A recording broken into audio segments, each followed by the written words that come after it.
Man, I ain't gonna lie. I've been holding a lot of shit in lately. Man, I just had like a 3.5 hour cry. What do I owe the pleasure? What do I owe the pleasure? Last time we speaking together, we wash your car for you. We wash your car. We wash your car with no shame in our hustle. When you goddamn getting into that wash, and you know that chip gonna be good like goddamn this coach. Y'all better stop buying this slippery soap, man. Right now, the entire game is shaken. Rick Ross is furious and clearly on edge after 50 Cent released those tapes. This isn't a typical rap beef anymore. This situation comes with real consequences. We break down exactly how these explosive audio leaks surfaced and why they hit so hard. Once you hear what's actually on them, you'll see why Ross is feeling the pressure. Instead of making a simple move, 50 changed the entire strategy. And now, the storm has officially begun. New York, just like Mount Vernon, New York City, Mount Vernon, and Miami, all that is the same, bruh. Nobody wants to be near him. Nobody wants to touch what he touched, be where he at. You understand? It's crazy, bruh, how his fall from grace, which was never from grace, it's just like the devil just kicked him out of hell. Because he was never in nothing graceful and did anything graceful. You know what I'm saying? I don't care what you say about, okay, he did the music, he had the bad boy legacy and everything like that, man. But, you know, a few albums, a few people, you know, made to be famous, but they not here to tell their story. Black Rob, Biggie, Craig Mack. They not here to tell their story, bro. And now you got everybody telling his story. Yeah, and I know 50, he did a recent interview with US Weekly saying that the reason why rappers are quiet about, you know, Diddy's situation is because they've been to his parties and they don't know what got caught on tape. Bro, those people who was caught at Diddy party did not know that he had 250 tape recorders in that house. Pay close attention. After moving in silence for years, 50 Cent's plan is finally becoming clear. Most people thought it was just back and forth when Ross tried to clown him back in 2009 with the Officer Ricky narrative. While everyone else was chasing headlines, 50 was thinking long term. As Ross flexed wealth and pushed a luxury image, 50 stayed patient, watching closely and quietly collecting receipts. Ross started moving like the king of the moment, celebrating new ventures and feeling untouchable. And that's when 50 struck. Those slick Instagram shots about fake success weren't random, they were warning shots. Then suddenly, no promo, no caption, 50 dropped the recording. One release flipped everything upside down. The internet erupted, and in that moment, Ross realized the game wasn't what he thought it was, as the entire music world froze. He had 250 tape recorders in that house that they took, that the feds found. So now with them finding all that, and you being at a Diddy party, you know you may have done something that was caught on one of those tapes. You just better pray to God that they don't recognize you. Those people who know that they did something, no, they're not gonna speak out. They're not gonna say nothing. What part of the game is that? They are not going to come forward and tell on themselves. Nah, not at all. Ice Cube, he said it himself, bro. He said that Diddy's been targeted because of what he said about those folks and those people. Now, the people who was on those tapes may feel like Diddy might be targeting them. Because if he's asked about who is this, who is that, and he's under oath with the federal government, he got to tell them. He's not going to plead the fifth. Yeah, I know that got to be a terrible feeling, man. You know you did something wrong at Diddy party, and you hoping and praying that it's not caught on tape. But they don't think they did nothing wrong. That's their lifestyle. That's their lifestyle, bruh. I ask guys all the time, if two men lay down, how many homos get up? What you mean? I mean what I mean. The entire industry went into crisis mode the moment 50 released the track. Executives rushed into closed-door meetings, PR teams scrambled to control the damage, and anyone linked to Diddy or Ross suddenly went quiet. This wasn't a careless shot, it was a calculated strike. Ross's phone started blowing up while he was still working. At first, he brushed it off, assuming 50 was just trolling again. But as the whispers grew louder, reality set in. This was only the opening phase of the collapse. Reports say 50 has been holding on to these receipts for years, waiting for the perfect moment. And now the real question is, if this was just the first move, how much worse is what he's still keeping out of sight? I'm 100% factual, but it's somebody in this story of things that seems more reliable than others, Race, is what I'll say it, just to protect my sources. But this source informed me of who these A-list celebrities are on these tapes that are being allegedly auctioned off online and through the networks. And it's put me in a little bit of a bind because I like to be fully transparent with the audience. I want to say things, but I also realize from what I'm told, because again, I haven't seen them directly yet. I haven't, and I don't know if I want to. Race, I want your advice on that too. But the problem I have is just like, typically I want to report these things, but I got to be careful legally, ethically, morally as to what we report on here, because as Ariel, the lawyer here, did admit, and I can attest based on the information I got from a separate reliable source, people in these videos don't know they're being videotaped. That's a big issue, Race, right? Let's start out right there. If there are people on these tapes that don't know that they were being filmed, is that okay to talk about and to share? I have a big problem with that, as do you, Andy, and you tend to be an ethical guy and you're taking the high ground here. Notwithstanding the fact that you may have some significant information and reliable information, but the reality is that, look, I mean, if people were recorded non-consensually and you are the one to identify them, I think that's a problem, right? And I think anytime anyone has content, right, this is not an email, this is not a text message, this is video. And there's specific statutes without using specific language I don't want to get into, but everybody knows what we're talking about here. It's Diddy with this person, I'll say that. It's Diddy with this person. Actually, yes. Yeah, and see, the problem is, again, like non-consensually recorded, you've got a victim here who may not want to be publicly identified. That's the problem. That's the problem. And they have a right to proceed if they want to, whether it's criminally or civilly, without being identified, because we know what's going to happen. As soon as they identify themselves, there's going to be a bunch of people that come out of the woodwork who are going to unequivocally harass them and claim that didn't happen, and they're making stuff up. And there's the victims that we want to protect here, and that's significant. Well, it's interesting because here's why I wanted to have this conversation, because I know a lot of you are like, Andy, just say it. No, I'm not going to say them, but I wanted to have this conversation as to why we're not saying it and why I think others haven't yet said it, Raised, because again, legally, ethically, morally, it's just not right. Now, there's an argument I've had with people who are like, well, they knew what they were doing with Diddy. Like these were consensual acts, like they knew, and he filmed other times, so I don't know what the big deal is. It's gonna come out is what I keep hearing from other reliable sources.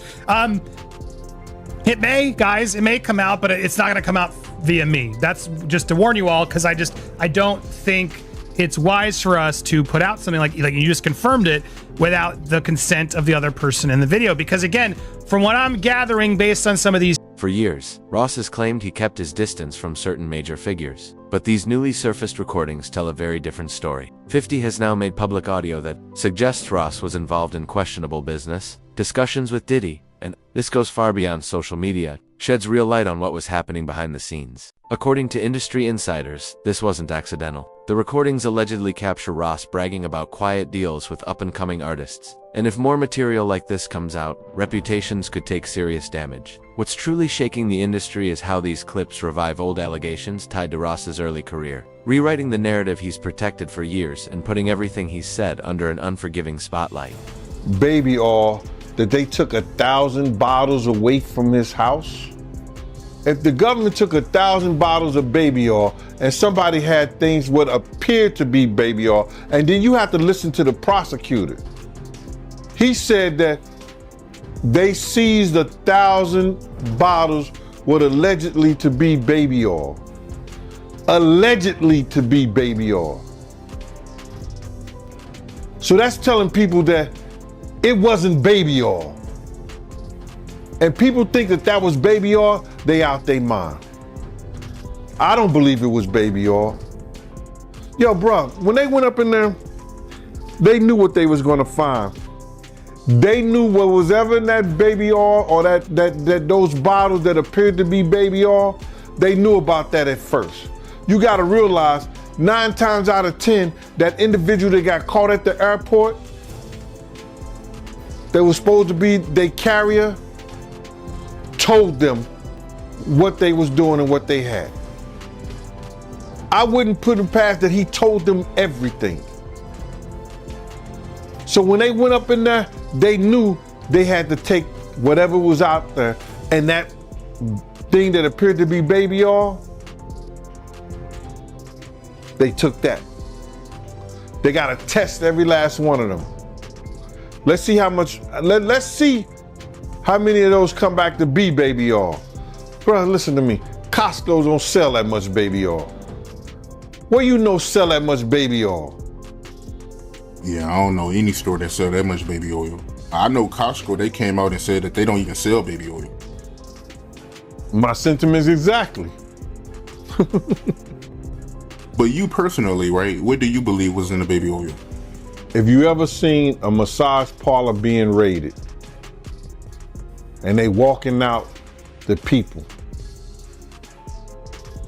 do they take the massage oil with them when they go? No, they just walk out the people who are being arrested. A person getting arrested and the people being arrested in those brothel houses. Do they take out the stuff in the brothel houses? No, they don't. They take the individuals who are being arrested out the brothel houses. For them to take 1,000 bottles of baby oil, it's like that they did not leave one. They left people there, but they ain't leave not one bottle. Nobody needed no baby oil. So my whole thing about it is that there was something in that other than baby oil. That's why they took all the bottles. And 9 times out of 10, if I would give it a wild guess, it was, and like some of the people told me, it was probably that GHB. What's that? I think it's gamma hydrox,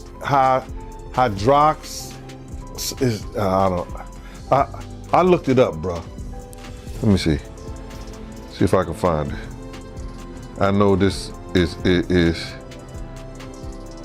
just showing everything like that, but oh no. Let me, yo, somebody tap dance or sing or do something, you know what I'm saying, while I'm doing this.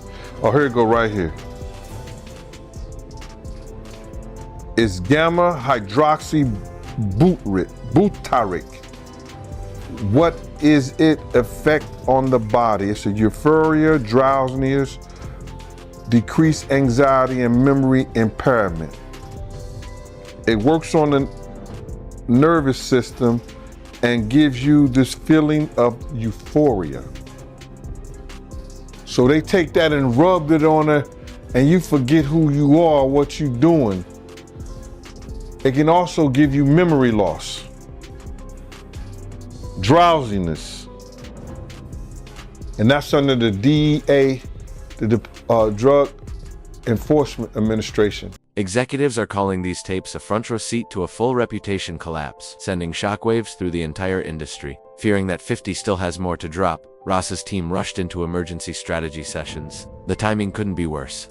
With Diddy already dealing with his own controversies, and Ross in the middle of major business moves, these leaks aren't just dominating headlines, they're putting key relationships with corporate partners at risk and threatening everything Ross has built. And every time Ross tries to deny the claims, fresh material surfaces, tightening the pressure. The moment Ross saw what 50 had released, the situation shifted from a serious issue to an outright crisis. Activities together is what this is. And again, that's a potentially outing of somebody as well. You know what I mean? There's so many things here that happen in releasing of this private consensual moment that while salaciously everybody wants to know, and people are messaging me all the time, Andy, what are you, who's what? And it's like, I'm not gonna say, because there seem to be way too many things that these people in the tapes, whether consensual, whether they, whatever, didn't agree to put out there. And I would think that's a legal issue too for anybody who puts these out first, no? Yeah, you nailed it. You can't without the consent of the victim. That's the problem. Somebody thinks that somebody has no idea, right? You said, well, didn't they know they're being recorded? No. I mean, in these situations, the assumption is they did not know. And that's what we believe right now, is the victims did not know that they were being recorded. If the victim comes out and says, okay, yes, I knew I was recorded, and a statement is provided, that's a different story. But of course, you don't know that. So you, Andy, probably can't be the one to break that ice and be like, well, this is what I heard and this is what I know, and so I'm going to say it. And there's all kinds of hairy legal issues on that, right? With privacy and intrusion on seclusion is what we call it. It's a privacy violation. There could be defamation implications. There could be criminal implications. So you're doing the right thing by treading carefully, and I think more people should do this rather than get into speculation. Now, if you see the videos, even still, right? If somebody takes not to interrupt, but that's the question. Like, am I allowed to see these videos? Like, if I were to ask this source, show me the videos, do I put myself in worse legal jeopardy? That's another distinct legal issue, right? It's like you're watching something that someone didn't know they were being recorded of doing, right? And so it's dicey. It's dicey. Now, it would be different if you were an attorney and somebody's coming to you for purposes of defense or prosecution of a claim, a civil claim, or the filing, of some action to recover damages. That's a little different. But for purposes of, hey, look what I got, juicy gossip, and there are reporting outlets that I won't mention that will do stuff like this. I don't know that it's the smartest thing to do. I don't know that it's the careful thing to do. That's for sure. Or it's the ethical or moral thing to do. Yeah, it is exactly. I'm not a lawyer, but maybe this source will show you, and then you can verify what we know. But here's the other problem. Even if we verify what we know, like as I watched what Ariel, the lawyer, got these tapes, and even again, I don't want to get into the details, any remote details that could help explain or allude to even more of theories that are out there, or debunk or confirm.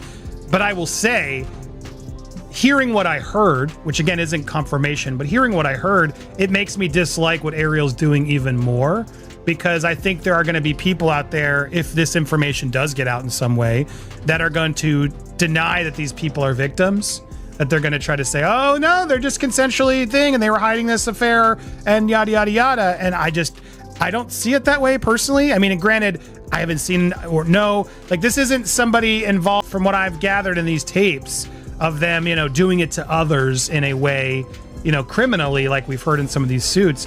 This is just, it almost feels like, again, if it's real, like blackmail material that Diddy keeps to sort of hold over these people's heads.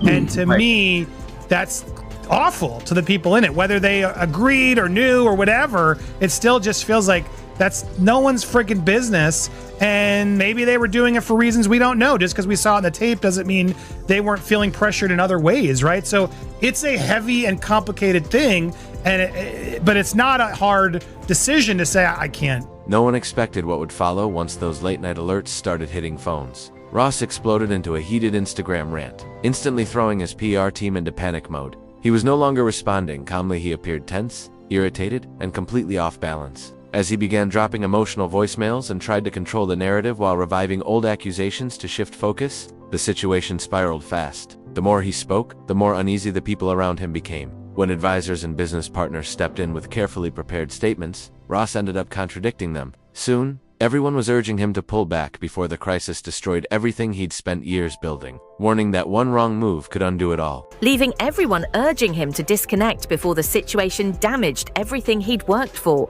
Yeah, I 100% agree. Like, let's let this play out in the legal realm. If you ever get Ariel on your show, I'd love to talk with her and have this conversation if she's willing to do it publicly, because I still don't understand what her role is in all this. You know, and I've heard at times broker, I've heard at times advocate for victim, and I don't want to judge what she's doing or not doing. I'd love to just have a conversation about it, because I personally don't get it, right? This is a very sensitive thing. Again, if this gets turned over to the feds and the feds bring claims and this is outed, that's a totally different story. But the feds do what they're going to do, like what we talked about months ago on your show, right? When this first went down, we knew when hard drives were seized and things happened that, look, they're going to build a case. They're going to build a case that they think they can prosecute. It's not for us to speculate what's there or what's not. But to say, you know, you have tangible evidence of something on camera that you've seen and that it's being sold in order to protect someone, to avoid being publicly named, which is what even the lawyers are now admitting. It all feels really dirty and shady, man. The only person that makes sense that could buy this is the victim, right? If the victim says, I don't want this to come out. Yes, it was consensual, but I don't want it to come out. I didn't know I was being recorded. Give it to that person. Right, I guess, but you're right, because then they can actually own it. Maybe there is a version of this, and that's what Ariel's trying to allude to. You'll own it, and no other network's going to be able to buy it or show it if you own it and haven't given permission. I guess, is that maybe part of what they're trying to do here, in that the celebrity who buys it can actually then control it just from a clearance standpoint? Yeah, I mean, look, it still raises some legal concerns, right? Because let me say it this way. If this was a transaction, if this is a business transaction wherein the victim is then acquiring the exclusive rights to this tape or tapes, and that the person who recorded it is avowing that they will not use it, I don't know where that leaves P. Diddy and the feds, right? But they have an independent right to bring this stuff to light if it gets prosecuted. But my point is, if you're transferring legal rights of this consensual or non-consensually recorded tape to the victim, I think that's a better position to be in. But then the question is this person even in a position to be able to buy the tape, right? Are they a high-level celebrity? Like, who are they? We can assume that they're celebrities with millions and millions of dollars to expend on something like this. Just raises a lot of panic set in almost immediately. By the time Ross's team rushed to issue copyright strikes, 50 had already spread the tapes everywhere. Reports say Ross even tried to track down the leak by offering serious money. When his main Instagram went down before sunrise, he jumped to backup accounts and fired back even harder. His legal team was scrambling. Business partners quietly stepped away. Still, Ross kept fueling the chaos, pulling other artists into the feud and exposing messy behind-the-scenes conflicts. It looked like he was tearing down his own legacy in real time. The industry fractured overnight. Some rallied behind 50, others attempted to defend Ross, but his unpredictable moves made that nearly impossible. I gave him my card. My business card was savoir-faire, security, management, and everywhere. You know what I mean? So 50 did a song about that. You know what I'm saying? And he put that in the song. And some years, about a year or so ago, not even a year or so ago, he said that when he dropped my name, he said, yo, I got the savoir-faire, I got that from Big Gene. He been trying to tell y'all about this Puff shit years ago. But 50 was the type of dude that if you knew he was with you, he was with you. Even back then, he had your back whether you was security or whatever you did. If he was with you, he was with you. And that's what you gotta love about him. You know what I mean? You ain't gotta question his loyalty, you know what I'm saying, on some fight shit or if you in a situation. Cause he going out. Well, I guess you were hanging around him or knew him, right before he got shot. Well, what happened was that I had got some information. 50 came to my house. I tried to fit him on a vest, but I'm like, at the time I was like a 3X. And 50 was like a large. You know what I'm saying? So he couldn't really fit the vest, but I gave him a cover to try to tell him, because he had some pads, some vest pads. So I just told him what the situation was that I knew, and told him he had to watch himself because those cats was gonna come at him. You know what I'm saying? And he was like, yeah. And he was supposed to be going to Cancun. And I told him, if you come to Cancun, I got you, because I used to be down there doing security at Daddy-O's. You understand? And I had people down there that I knew that was from Puerto Rico, and they was working down there, so they should make sure when I hit the island, anything and everything I needed, I could get it right there on the island. You understand? They work directly with the syndicate.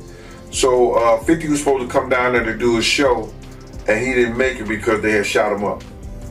I don't know if he was coming in the first place, but he was supposed to, because he was paid half the money to come down there to perform How to Rob an Industry Cat. And when was the next time you seen him after that?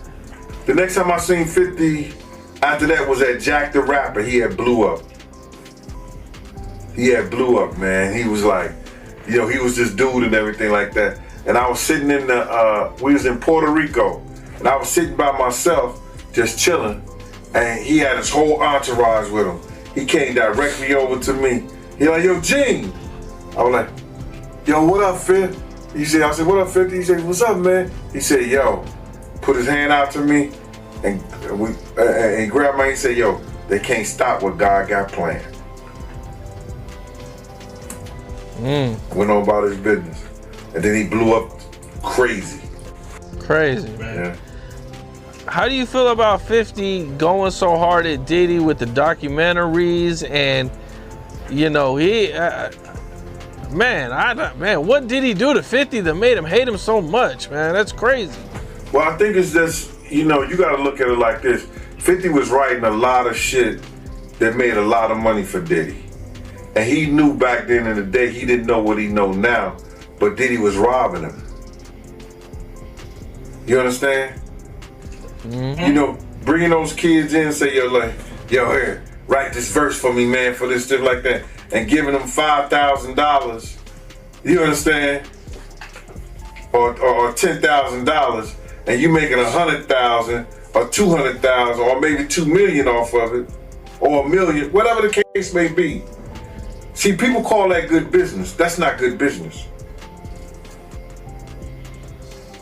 That's taking a person's talent, using it for your own self-indulgence, and not giving him what it's worth. When you could have been teaching these kids, you could have been helping these kids, and maybe these kids would have been helping you at the point you are right now. So, if that's the case, he have every right. But 50 is doing this for the culture. You understand?